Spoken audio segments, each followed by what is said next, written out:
Olá, pessoal! Então, aqui a professora Mirelle novamente, nós vamos gravar mais uma videoaula. Então, o assunto de agora é doenças cardiovasculares, né?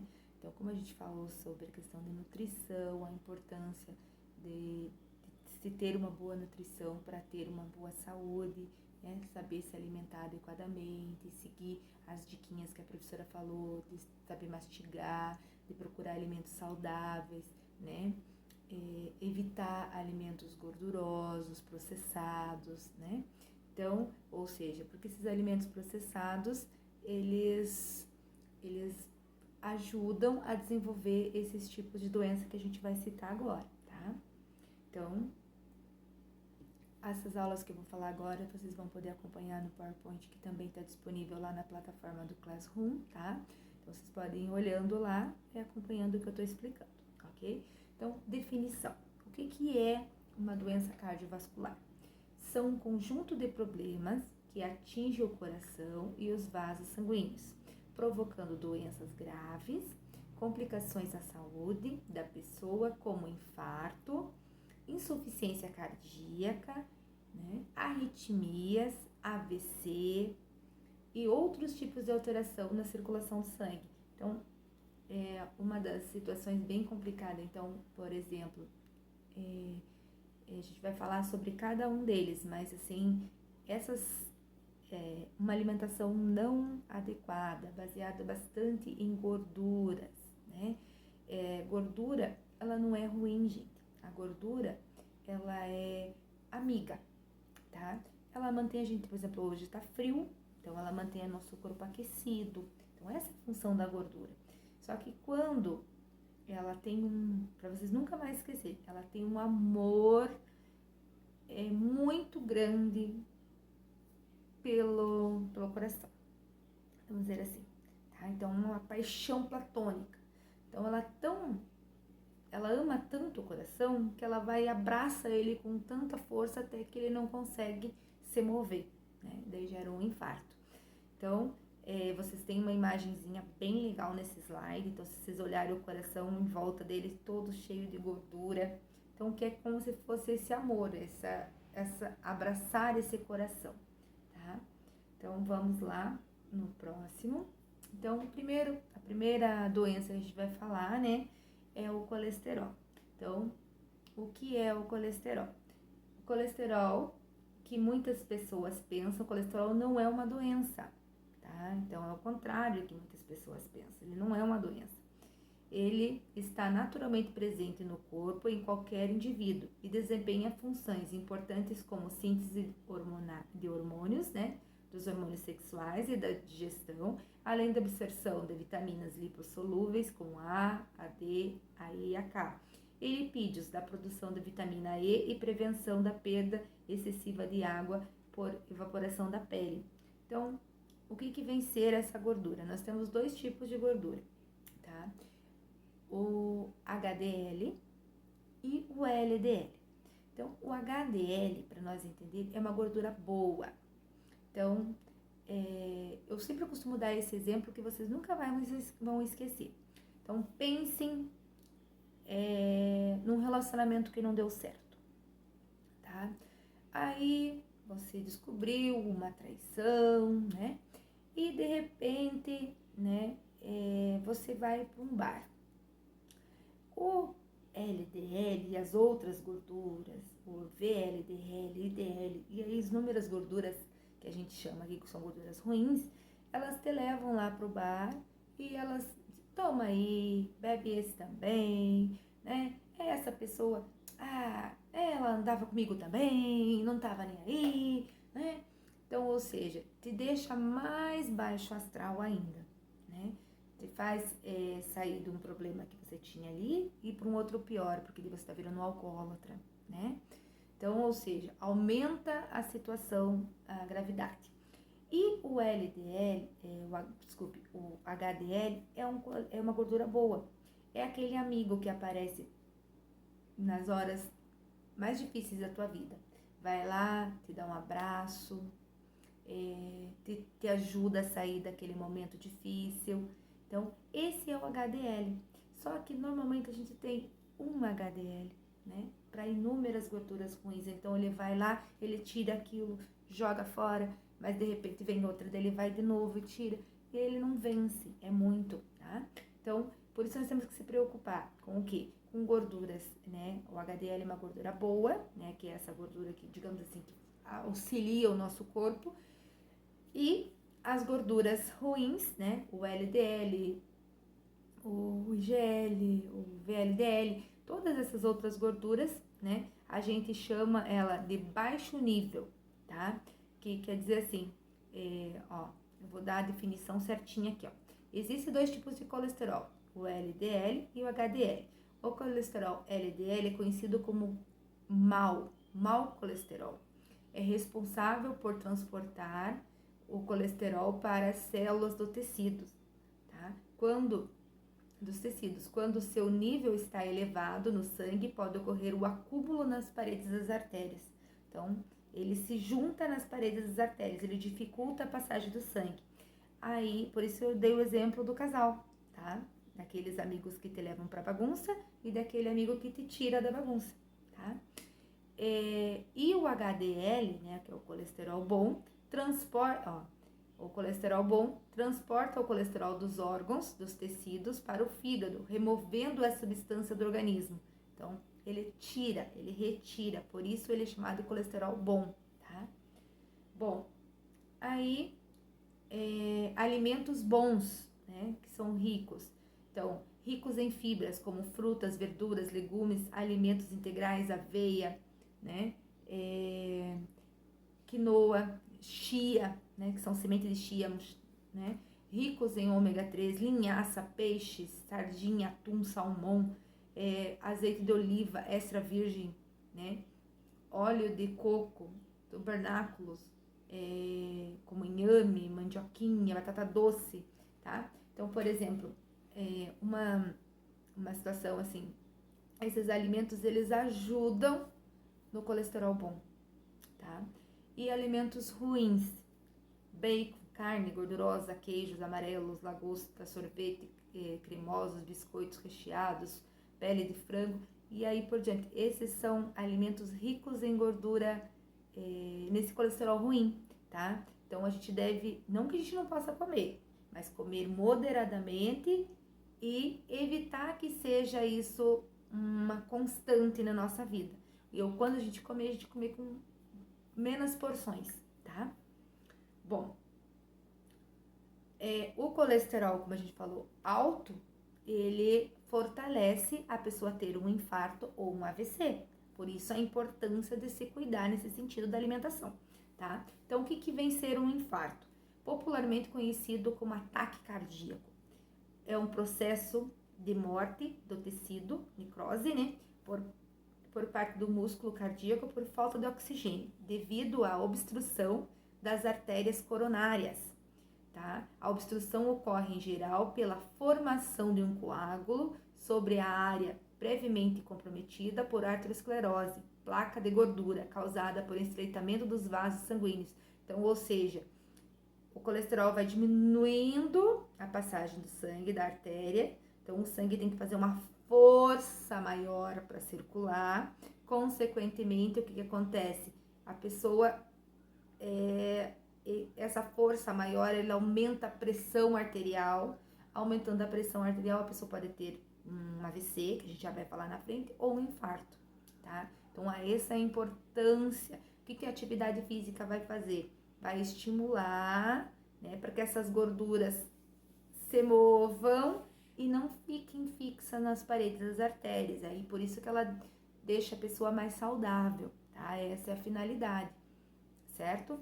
Bom, aí nós temos os sintomas de uma situação do infarto, né? Para algumas pessoas pode acontecer. Então, dor, desconforto intenso no peito, uma dor, uma pressão, né? Aperto, opressão, peso, né? Sensação de peso no corpo, queimação nas mãos, nos pés, sintomas acompanhados por tontura, tá? Falta de ar, Ausência de frequência cardíaca, então os batimentos cardíacos você não consegue sentir, ou estão muito acelerados, ou estão muito fracos, normalmente muito fracos, você não vai conseguir observar, né? Náuseas, né? Vômito,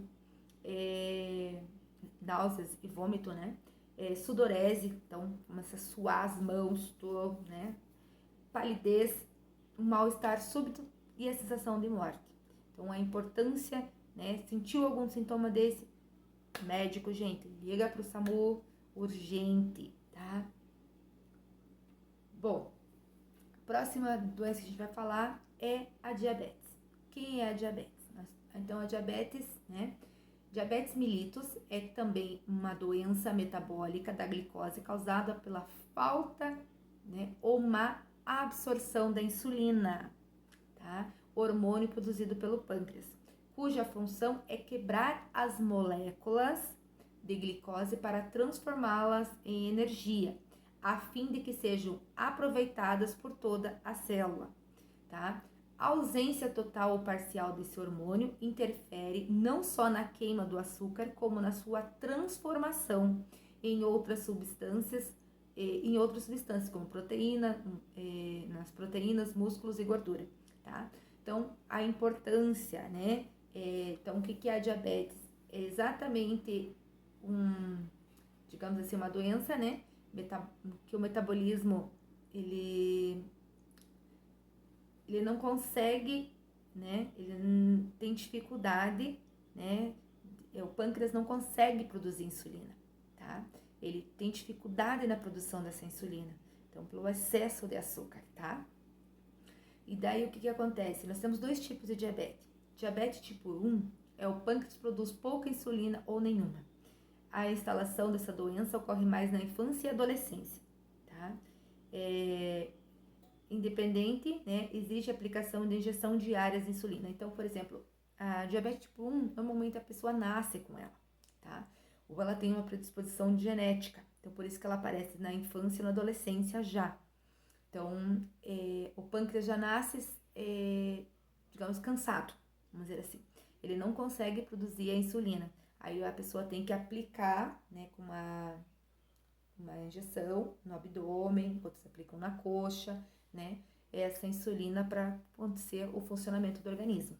Então, a diabetes tipo 1, ela é hereditária, vamos dizer assim. A diabetes tipo 2 é adquirida. O que é isso? Então, as células são resistentes à insulina e a incidência da doença não pode ser insulina independente, ou seja, em geral, acomete pessoas com mais de 40 anos de idade. Então, o que acontece aí, para a gente entender? Então, a diabetes tipo 2, por que eu digo que é adquirida? Porque é através de uma má alimentação, uma falta de atividade física diária, né? Ela leva a desenvolver a diabetes. Então, por exemplo, essa diabetes tipo 2, ela adquire no decorrer da nossa vida, tá? Então, se nós cuidarmos da nossa alimentação, nós cuidarmos da nossa prática diária de atividade física, a gente não evita de desenvolver a diabetes, tá? Então, essa é a importância da alimentação aliada à atividade física, tá? Aí nós temos um outro tipo também, que é a diabetes gestacional. Ocorre durante a gravidez, a maior parte dos casos é provocada pelo aumento excessivo do peso da mãe. Então, quando a mãe engorda muito durante a gestação, né, come muita bobeirinha, né? Aquela história de a mãe tá grávida tem que comer por 2. Não tem que comer por 2 não, né?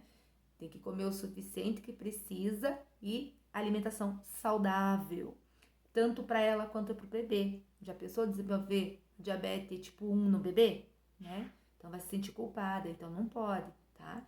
Então a gestacional normalmente ela ocorre nesse período. Por que ela é perigosa?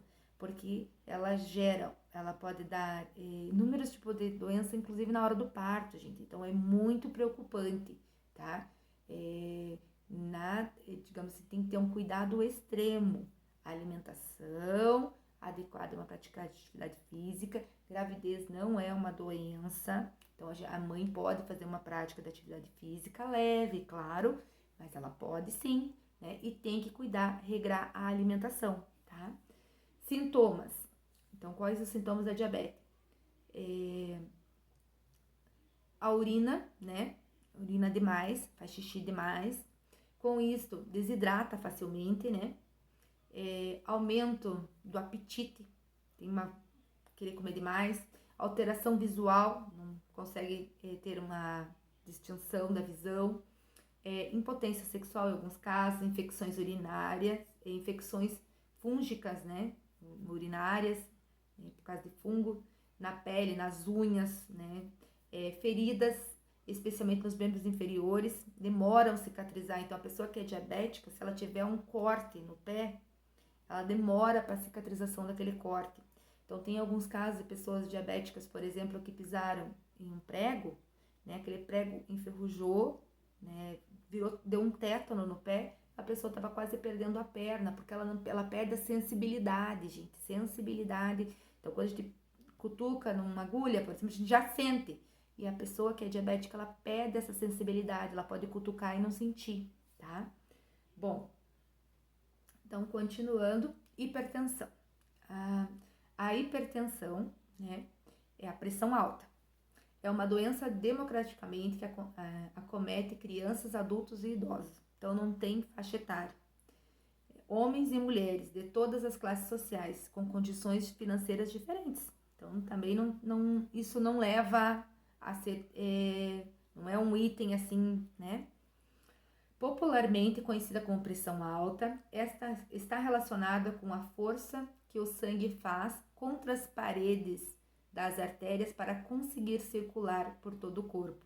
O estreitamento das artérias aumenta a necessidade que o coração bombear com mais força para impulsionar o sangue e recebê-lo de volta. Como consequência, a hipertensão dilata o coração, danifica as artérias. Os valores da pressão arterial são sempre os mesmos durante o dia. Não são sempre os mesmos durante o dia. Geralmente caem quando dormimos e estamos relaxados.